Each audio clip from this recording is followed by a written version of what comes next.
G'day, welcome to Get Lost with a Travel Guide with a special guest who's a DJ. I'm just going off Wikipedia once again, been an award-winning DJ and producer for 25 years in the Australian dance music scene. Played many music festivals. You may have heard of Good Vibrations, Seen and Heard, Big Day Out, Field Day, and a shit ton others. We've got joining here Kid Kenobi. How are you? Also known as, which we've just discussed, mate. Desenberg. Yeah, your name's Jesse. Who knew? Yes, not Kid. Well, how did you get the name Kid Kenobi? You know what? It was basically me being a 19-year-old thinking I've got my first gig coming up. I need a name for my first gig. Sitting on a bus back in the day, and just going through names in my head, and I used to, and I was just tossing things around. Kid's sort of like a hip hop reference. They often use things like Kid Capri or Kid whatever, and so I just combined two things: Obi-Wan Kenobi and Kid, and it sort of just sounded catchy at the time. I figured it had to have been Star Wars. Had to have been Star Wars. So you're a bit of a Star Wars, bit of a fan, bit of a nerd. Yeah. I am a bit of a nerd, actually. And you know what's interesting is that's going to tie in with a bit of the fashion, the travel stuff we were going to talk about, actually. Me in relationship to traveling and doing all these gigs and touring and all that stuff, and actually being a nerd.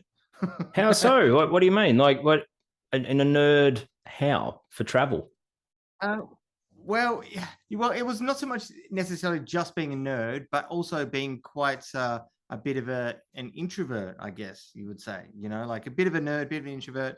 When I first started creating as a kid, it was mainly drawing that I did. So I'd come home after school, my dad was an art teacher. He taught me to draw when I was quite young, and that was my first passion. So I would come home after school, just spend my afternoons locked in the room drawing. I wasn't like going out and being crazy or anything like that. So I love just being in a room, locked in a room, being creative.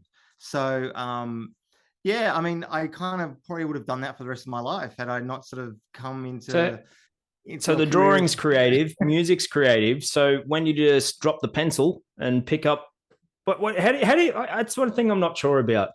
Like, how does one become a DJ? Like, I play guitar, and I actually used to DJ clubs, but using CDs, like beat mixing. Okay. So for those who don't know, and please clarify me, because I know the bare basics. I used to put in CDs on two basically CD players, and in the middle of that is what's called a mixer.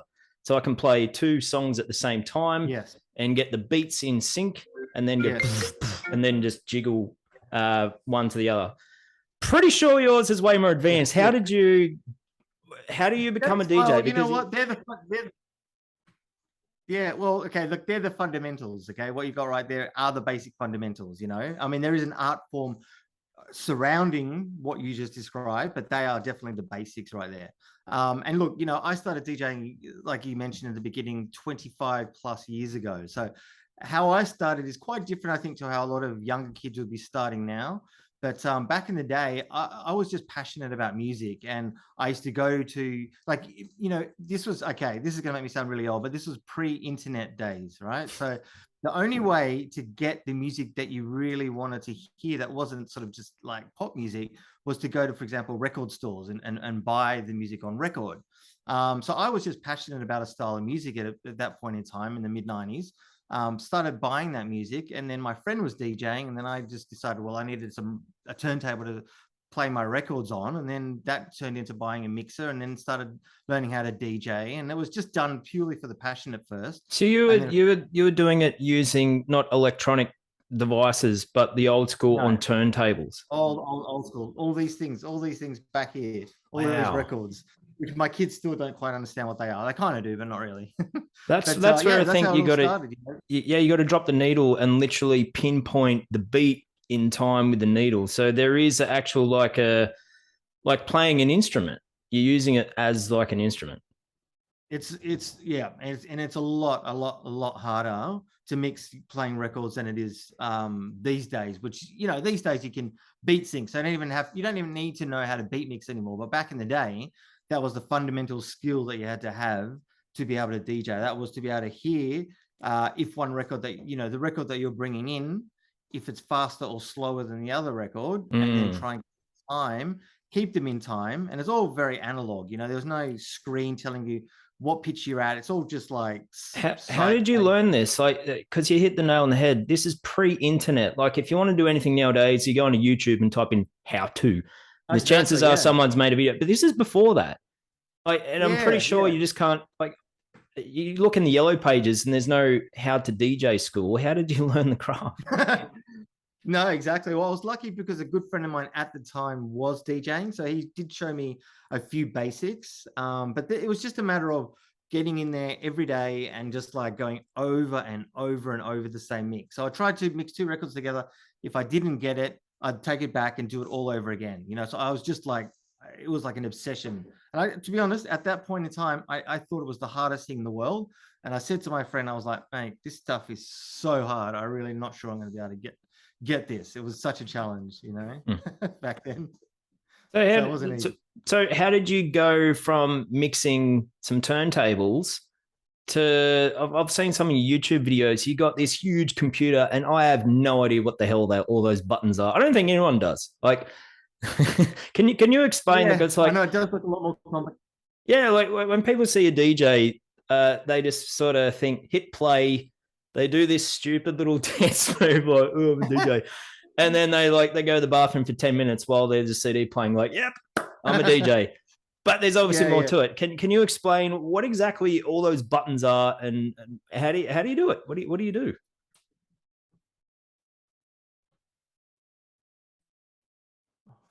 Actually, you know what?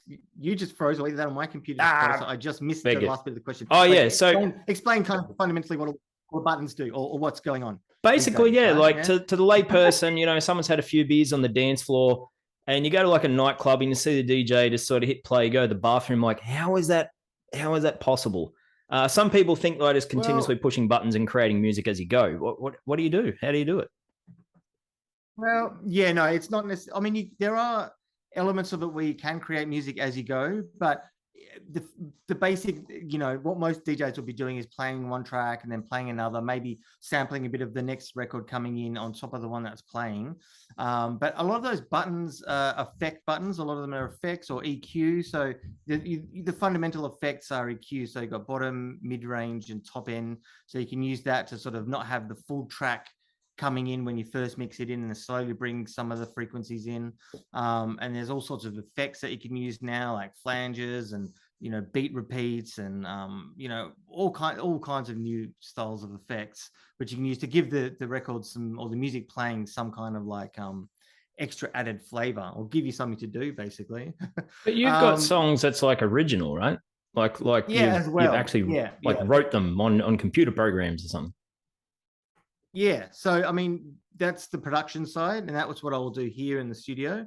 So produce the music and then go into a club and then perform that by playing the records off your USB, basically. But, I mean, there's no end to what you can do. And there are some DJs who are phenomenal at using the effects and adding all kinds of, tricks to what they do. I'm a bit more straightforward when I DJ. I'm a bit more minimal on the effect and more focused on the dance floor, I guess, to be honest. But I think my skill as a DJ is more in terms of building a set and creating an energy and creating a flow rather than necessarily the doing tricks or being super, super technical with, all the kind of buttons and all that kind of stuff. Well, I only know it on the bare basic. I mean, I DJ'd when I was like 18, 19, 20 in around Newcastle, and I didn't know really all the techniques of making some I just knew what was good popular songs, and my only one strategy, it would be about 9 o'clock, and the guy at the pub's paid me some money and was like, all right, get a dance floor going, and I'd spot a bunch of women come in the pub. And I'm just trying to visualize, like, what would they want to listen to? Because if I can get one of them going, oh my God, I love this song, then the rest of them go, come dance with me. And then I got 5 girls going, and then there's a couple of boys, drinking a beer going, oh, might be in with a chance here. And then you've got 10 people. And then I'm like, how do I keep that going? And sometimes I'll play a song. I'm like, oh, shit. Like, people look at each other and go, you know what? I don't like this song. Now it's time for it. Go to the bathroom. I'm like, no. Like, but how do you do that? I can see what's going on. Like, how do you do that in a large club or a festival? Well, you know what? It's funny. It's like what you just described is actually harder than a lot of the gigs that you play, which are even on a main stage. Because when you're on a main stage like that, people are usually there because they know why they're going there. They're going to see this act or that artist. They've got all the, you know, the big lighting, everything going on at the same time. They're there for a dance. But when you've got like what you described, which is an empty dance floor, and you're trying to build a dance floor and you're trying to pick what everybody's going to like and try and keep them on the dance floor, that's actually really hard. You know, even though that might not be high profile necessarily, that is actually a really hard way to DJ. Oh, because you're making me feel good because it was bloody hard work. It's true. It's true. It is. I mean, like, because again, you're coming in cold and you're not knowing exactly what everyone's into or what they're there for, unless they come up and sort of make requests.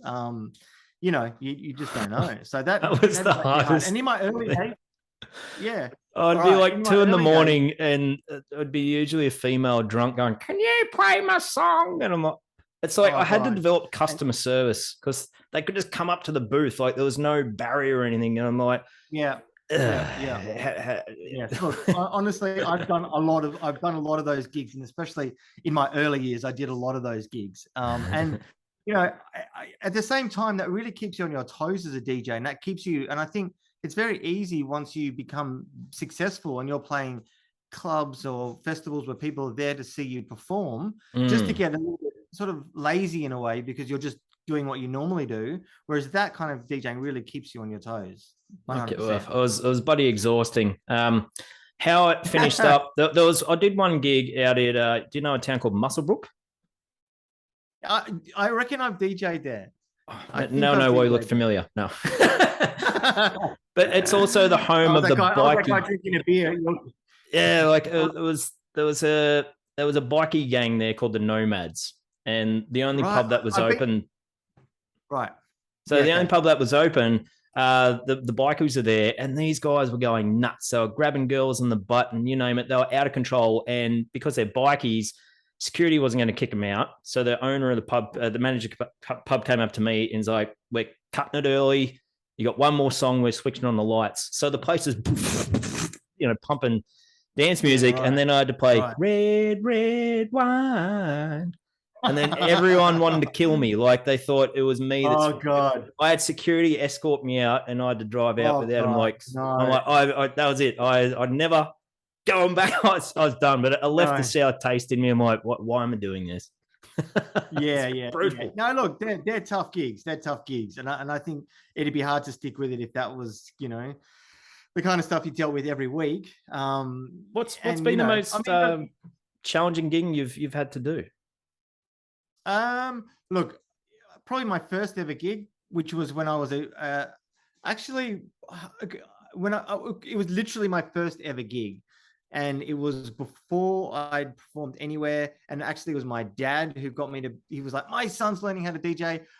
He was having a party. He got me to bring all my stuff with me, set it up in the lounge room at this friend's place, and got me to sort of do what I was doing at that point in time, which wasn't dance music. It was actually a style called trip hop, which is a bit more chill.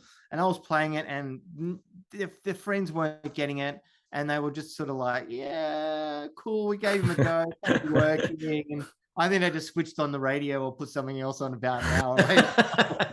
But they're being supportive. Oh God. Huh? But they're being supportive. Yeah. For a little while, at least. Anyway, yeah. So, I mean, I've had plenty of terrible gigs in my time.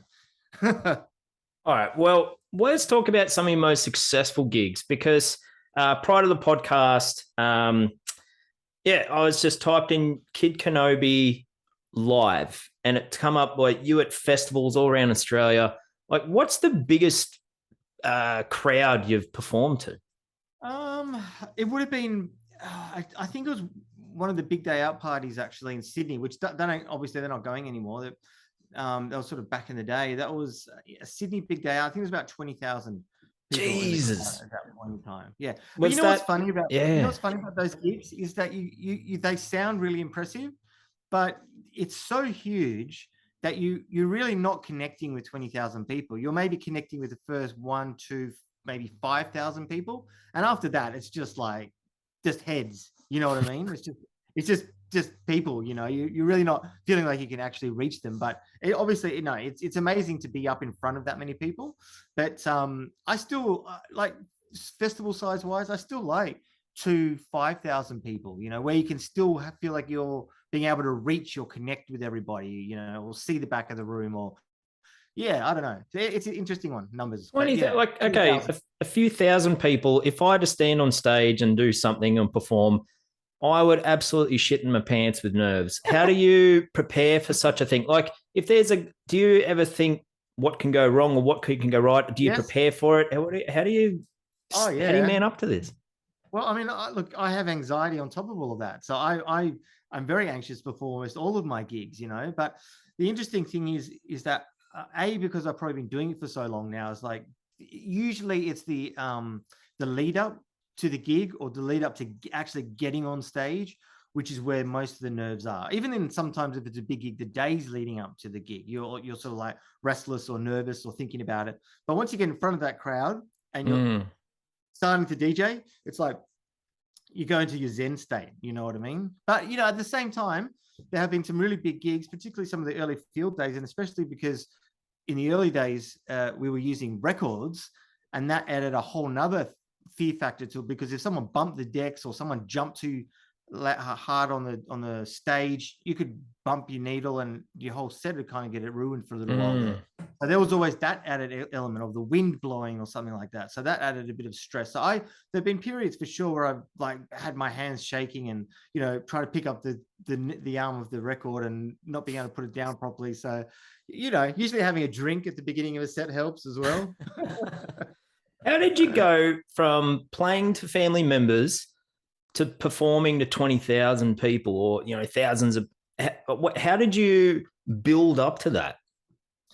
It was like, well, it was sort of like a bit of a progression, you know. For example, when I played my first proper gig, it was through friends of ours a good friend of mine who decided to put on just a party for our kind of extended friends circle. And that was just a small thing that sort of just basically grew. And then, you know, you started getting booked for the back rooms of larger parties. And then from there, you went to the main room. And then I think the real turning point for me was doing a CD for Ministry of Sound, because the sound that I was doing at that point in time as well, I think having a bit of momentum in terms of the genre you're playing back in those days really helped. So I was doing something called breaks or breakbeat, and that wasn't being played a lot. So I was sort of at one of the forefront DJs of that sound. And then Ministry of Sound picked up on that. And then can you explain? Sorry, what I've heard of Ministry of Sound. Can you explain what that is? So it's a record label, and Gotcha. So it was a club initially in the UK called Ministry of Sound, and then they started a record label and started putting out compilations, which was the main thing back in the day when compilations were a really huge thing. So in Australia, there was the Australian Ministry of Sound, and they were starting to do a lot of compilations, and those compilations were like the pinnacle of the year for a lot of. You used to see them all the time. Like this is, I think, this is like when Sanity was around, HMV. This is before before streaming was a thing. Like you had to get it on the CDs, and you see it everywhere. It was like, now I know. Exactly, yeah. So it was a huge label, and particularly exactly what you said. It used to be all about streaming, whereas it used to be all about CDs, whereas now it's all about streaming. So that's what people look forward to, because there was nowhere else for them to get that music, you know. So that's how I sort of got my start, by doing a CD for Ministry of Sound and then doing a national tour, and then the sound becoming really popular around Australia, and then from there going overseas as well. Wow, where'd you gig overseas? Quite a lot of places actually. New Zealand, Bali, China, Japan, Canada, the US, England, Scotland, Wales. Was it just yourself? Like, do you have, like, who does Kid Kenobi tour with? Like, when there's a band, you know, you got the drummer, guitarist, you know, it might be 4 or 5 members, there might be a band manager. Did you just go yourself? Well, for quite a while there, had a someone I performed with who was called MC Shaw, still called MC Shawshock. So he was like an MC or a vocalist that used to perform with me. So for a good part of that touring overseas, we were touring together, but it was mainly just us two. Or if it was just a DJ gig, you just go on your own. Most DJs just travel on their own, unless they become like next level successful, and then they can travel with managers or touring managers or even family, but most of the time on my own, or for quite a while there was with MC Shawshock. So yeah, these days usually on my own. That's excellent, because when a band all plays together, they got to split the paycheck 4, 5, 6, 7 different ways. So if it's just yourself, exactly it one way, right? Yeah, exactly. Love it. And like you got to tune up all the guitars, you got to lug the drum and all the snare and the cymbals and the guitar and the beats. It's heavy as shit. So you can just turn up with your decks, do your thing. You don't have to tune your decks. It's all computerized. So well, you don't even have to bring your decks. They're already usually at the club. So you could just bring your your little USB basically. So that's why the DJ's always got this look of like, oh, I'm cool. It's not cool. I'm like, that was easy money compared to that band over there. Yeah, I'd say so. And I'm sure a lot of bands probably hate DJs for that reason. I can imagine that, a lot of venues might have started using DJs because of that reason as well, just how simple and simplified it became, I guess. Yeah. Oh, that's so good. When you break it down from like a business perspective, it is gold. Yeah. And then, I mean, if you think, and then on top of that, a lot of DJs you don't always get sent the music you want, but a lot of the DJs get sent music as well, so there isn't, I guess, a lot of overheads in that respect. Yeah. Well, in all your travels and all your festivals that you've gone to, because there's usually a lot of artists on the bill, have you had to connect with some like cool people, like maybe some massive DJs, or like I said, Big Day Out, some of the biggest bands in the world's performed at Big Day Out? Was you able to sort of get to introduce yourself? Yeah, definitely. Yeah. It's always nice when you go backstage, because you do get to meet like a lot of, the touring artists, whether they're Australian or international. And I think it's cool because you are often like spending your time during the week sort of hermiting away working in the studio, and you don't always connect with other artists. So it's nice to go to the festivals or gigs or whatever, and then see everybody else. And, it's like catching up with your mates, or getting to meet your heroes as well, depending on the gig. Yeah, definitely. Well, you did mention you're an introvert, but was there any wild festival stories where you just got, absolutely partied really hard or something along those lines? Oh, yeah, definitely. All of them. Come on. Was there a juicy story you can love to share? I'm trying to think if there are. Yeah. I mean, we definitely did a lot of partying, but now I'm trying to think about one juicy story in particular. I'm sort of going a little bit blank, but they were definitely heady days, all of those early days. Yeah, definitely. At those music festivals, I have attended numerous of them. Too old for it now, but this, as you said, back in the day. And let's just be honest, you take a look around and a lot of people are drinking water, and you think, wonder why? Because with dance music comes a lot of drug taking. And I've been to festivals where there's thousands of drugs. How does that sort of sit with you? Like, are you comfortable knowing that drugs and dance music go hand in hand? Oh, yeah. I mean, I started going to dance parties in 1992. And that was when it was all based around. How old are you? May I ask? I'm 45 now. Oh, shit. You look the same age as me. Are you 45 as well? I'm 38, but we look right. You look the same. I think we'd pass about the same age. There you go. So the festival scene's actually looked after that, maintain the beautiful glow. It's all that water you're talking about. So drugs is the answer for not aging. As long as you take a lot of water. As long as you take a lot of water with it. No, but so that's fine. I started going to raves in 92, and back then it was very underground, and the whole thing was music and drugs. It was like the two things were hand in hand, and I'll be honest, I mean, I've always been into music since, my dad was a musician, so I've grown up with music. I've always been into music. So the music has always come first for me. And I think some people, for some people, they they started using drugs and they discovered music, or it enhanced the music or whatever. But I'm not going to say it's necessarily a negative at all, because I loved playing to people who were in that state. You know, they were so open-minded and so into it, you know, and it's a different energy, you know, altogether. So you never see a fight break out in those places, do you?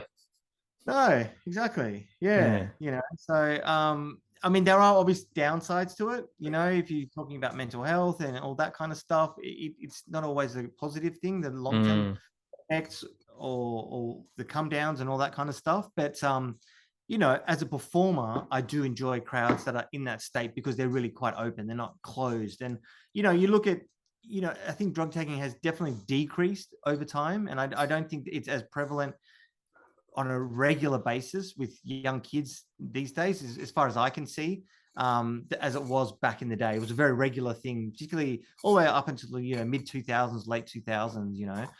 But you can see it as well. I think there's a different level of expression that kids have these days. They're not always, I feel, ready to let go in that same way, maybe, you know. I think timid or a bit more self-conscious, or maybe they're more concerned about capturing the moment on their phones for, you know, to watch later or to show other people on Instagram. Yeah, you're right. You know, I think it is a very different.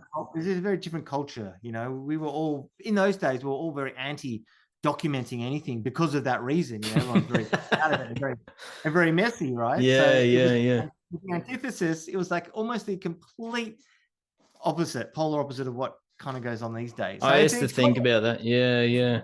You're spot on. If someone whipped your phone out in a nightclub, you're like, whoa, and come on, you're spot on. Now it's sort of glorified in a way. Now it's like, yeah, if you're not documenting it, then did you not even happen? Or what's the point of going out if everyone on your Instagram followers can't see what you did? Yeah. So this is the different generation that you and I It is a real generational thing. Oh yeah. There's a massive shift in the generations. And I've got to say, I've always thought I've been quite open-minded and progressive, but I can see a big difference now, just in terms of what's kind of normal, I guess, for everybody, you know, particularly the social media thing. I think that was a big turning point. And it's funny because a lot of older DJs, I can tell, are still very awkward or not very comfortable with social media. You know, it's still like something you do as well as. Man, whereas they are missing out. Yeah, I think younger kids these days just look at it as that's just how you live, you know? Yeah, exactly. Like when radio came out and then you had television, you know, that generation of like, switch off that TV, it's going to rot your brain. When was my generation, we used to sit around and listen to the radio. And then generation goes past, well, I used to sit around and watch TV. Now you're on the Nintendo all the time. And then so on and so on.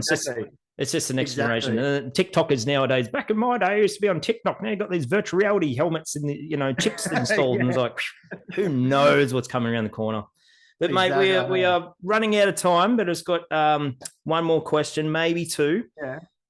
Now, feeling a bit, you know, more mature now, and I believe you're a father. How have you able to manage fatherhood and being a full-time DJ?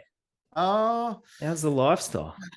Yeah, look, it's changed my the way I tour. You know, if I'm traveling interstate, like I'm going to Perth this weekend, WA this weekend, and I used to look at it as like, cool, we're going to go out and have a crazy time, you know, party, stay up, do all this kind of stuff. Now I look at it as like, okay, great, cool. I get a bit of time to sit by myself in a hotel room and watch TV and not answer questions and not have to clean anything up. You know, like it's weird. It's really weird. I mean, that's the only kind of that's the big change. But also, you know, I'm kind of lucky in a way because I do get to work in the studio during the week, so I am around a lot. I'm pretty much a full-time parent. You know, like I'm there all the time with my kids. So you know, it is good in that respect. And it's also, I mean, it just means I'm very tired, to be honest, really, all the time. Because, you know, you're busy with your kids and all that during the week, and then you go away and you tour on the weekend or you gig on the weekend and you don't sleep much. So you're like twice as old as you were when you started DJing, but you're doing twice as much and you're probably 10 times as tired. I guess that's the fundamentals of it. Well done. It's such a challenging profession. Anyone involved in music, take my hats off to you, because it is such a challenging industry to make a living out of. And you've been in the business for over 25 years. So Jesse, kid, Mr. Kenobi, may we use the force moving forward. I like that. Yes, I will definitely do that. All right. Thanks, mate. Until next time. Thank you. All right. You made it to the end of the podcast. All right. You know the drill. Give us a like, subscribe, or leave some juicy comments. And thank you so much for listening to Get Lost with the Travel Guide, where we talk all things travel, tourism, and adventure. See you next time.